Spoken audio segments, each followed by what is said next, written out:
কিছু মুহূর্ত থাকে যেগুলো বলা যায় না, শুধু অনুভব করা যায়। এই সময়গুলোতেই নিজের সাথে সবচেয়ে বেশি কথা বলা হয়। চুলার আগুনের পাশে দাঁড়িয়ে থাকা মানে শুধু রান্না না, এটা একটা গল্প, একটা দায়িত্ব, একটা ভালোবাসা। সব কিছু সবসময় প্ল্যান মতো হয় না, তবুও কাজ থামে না, হাত থামে না। আমাদের ঘরের খাবারগুলো শুধু স্বাদের জন্য না, এগুলোতে মিশে থাকে যত্ন, অভ্যাস আর অদ্ভুত এক টান। এই যে লাউ দিয়ে রুই মাছ, এটা শুধু একটা রান্না না, এটা বাঙালির ঘরের চেনা অনুভূতি, যেখানে সরলতার মাঝেই লুকিয়ে থাকে সবচেয়ে বড় স্বাদ। একটা মেয়ের কাজ কখনোই শুধু একটা কাজেই সীমাবদ্ধ থাকে না।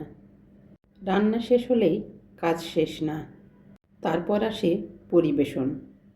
কে কোনটা পছন্দ করে মনে রেখে সবাইকে ঠিকমতো খাওয়ানো, শেষে সব গুছিয়ে রাখা।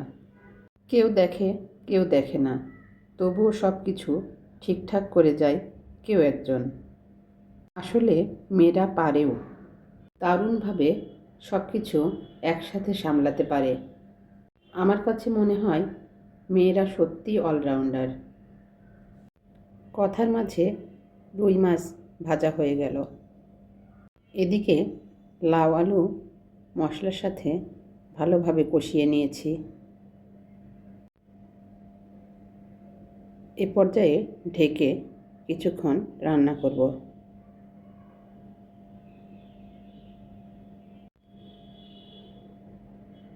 এ পর্যায়ে মাছগুলো দিয়ে দিয়েছি। দিয়ে দেব টমেটো, কাঁচামরিচ আর ধনেপাতা কুচি। লাউ আলু দিয়ে রুই মাছ রান্না কে কে পছন্দ করেন অবশ্যই কমেন্টস করে জানাবেন। সবশেষে দিয়েছি ভাজা জিরে গুঁড়া।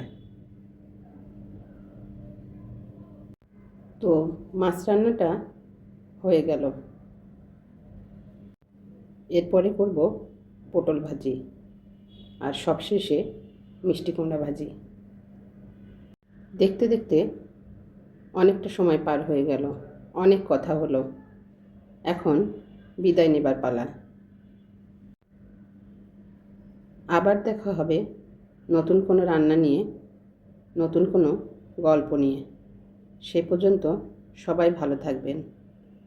আল্লাহ হাফেজ।